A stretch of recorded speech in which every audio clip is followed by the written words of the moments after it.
আজকে কানেক্টিভিটি নিয়ে ডিটেলে কথা হয়েছে প্রেসিডেন্ট শি জিনপিংয়ের সাথে মাননীয় প্রধানমন্ত্রী জনাব তারেক রহমানের, এবং সেখানে প্রস্তাবনা এসছে যে কিভাবে বাংলাদেশ থেকে মায়ানমার এবং চীন হয়ে একটি ইকোনমিক করিডর তৈরি করা যায়। বাংলাদেশ, মিয়ানমার ও চীনকে যুক্ত করে একটি নতুন অর্থনৈতিক করিডোরের প্রস্তাব এখন দক্ষিণ এশিয়ার কূটনীতির সবচেয়ে বড় আলোচনা। বিষয়টি সামনে আসে প্রধানমন্ত্রী তারেক রহমানের সাম্প্রতিক চীন সফরে। সরকার প্রধানের ওই সফরের আগে কূটনৈতিক মহলে সর্বাধিক আলোচিত বিষয় ছিল তিস্তা মহাপরিকল্পনা। তবে গ্রেট হল অব পিপলসে চীনের প্রেসিডেন্ট শি জিনপিং এর সাথে প্রধানমন্ত্রী তারেক রহমানের আলোচনায় উঠে আসে এই করিডোরের আলাপ। টার্গেট মিয়ানমার হয়ে বাংলাদেশের সাথে সরাসরি সড়ক পথে চীনের অর্থনৈতিক সম্পর্ক স্থাপন। এরপরই দক্ষিণ এশিয়ার ভূরাজনীতির অন্যতম আলোচিত বিষয় হয়ে ওঠে এই সম্ভাবনাময় প্রকল্প।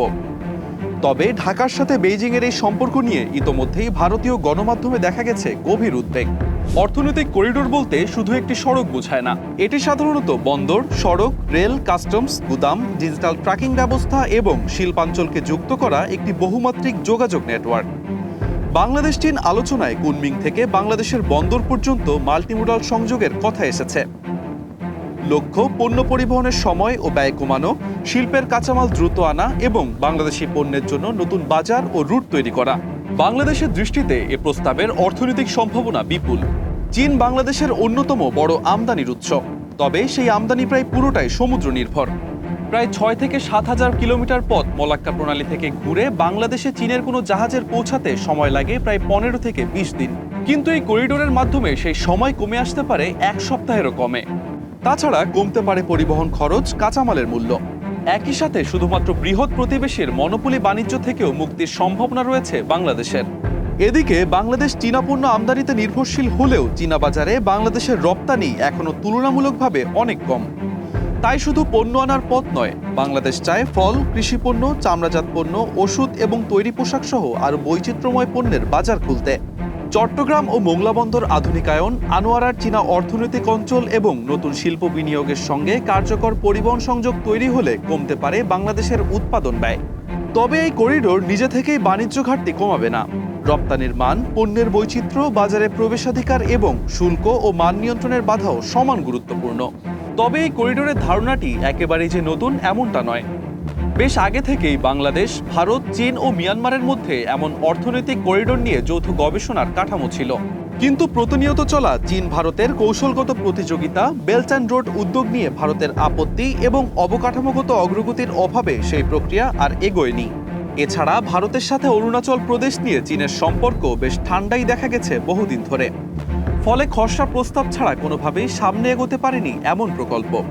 পুরাতন আলোচনার সাথে নতুন প্রস্তাবের পার্থক্য এখানেই।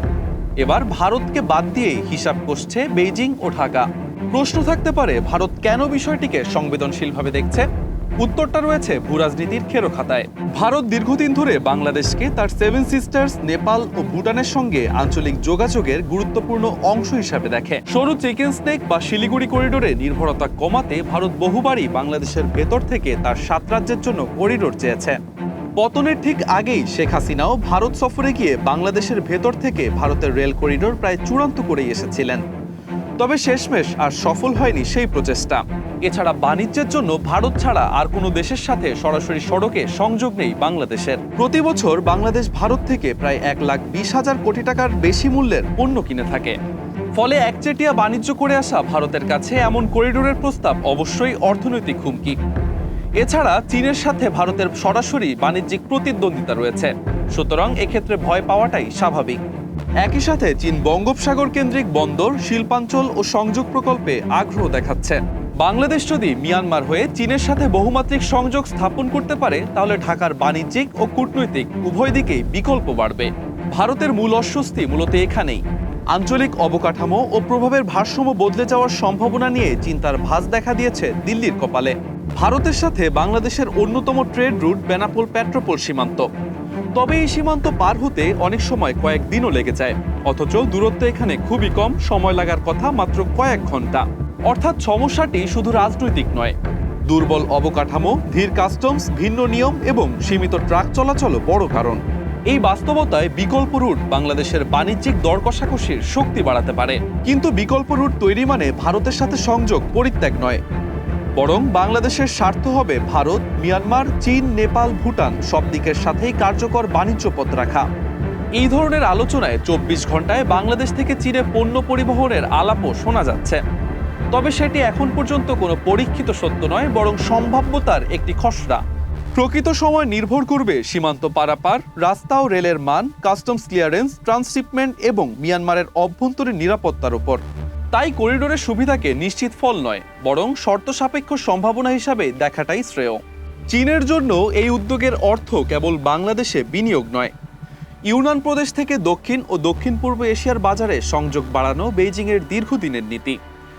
মিয়ানমারে চীনের বিদ্যমান বন্দর, পাইপলাইন ও সড়ক রেল প্রকল্পের সঙ্গে বাংলাদেশকে যুক্ত করা গেলে একটি বড় আঞ্চলিক সরবরাহ চেইন তৈরি হতে পারে চীনের জন্য। এদিকে সেগুনবাগিচা বলছে, সরকার এখন পর্যন্ত এই করিডোরের আলোচনা নিয়ে কোনো চূড়ান্ত অবস্থানে পৌঁছায়নি, বরং এখন পর্যন্ত প্রস্তাবটি পর্যালোচনা করে দেখছে ঢাকা। আন্ডার অ্যানালাইসিস, আমরা এটা অ্যানালাইসিস করছি, আমরা দেখছি। এবং যদি economic corridor is a channel, right, it's a communication channel. তো কমিউনিকেশনটা যদি আমাদের সহজ হয়, তাহলে আমাদের বাণিজ্য এবং অর্থনীতিতে অনেক বেশি সম্প্রসারণ ঘটবে। এই করিডোরের সবচেয়ে বড় চ্যালেঞ্জ মিয়ানমার। প্রস্তাবিত সংযোগটির জন্য দেশটির অংশগ্রহণ, নিরাপদ রুট, রাজনৈতিক অনুমোদন ও দীর্ঘমেয়াদী স্থিতিশীলতা প্রয়োজন।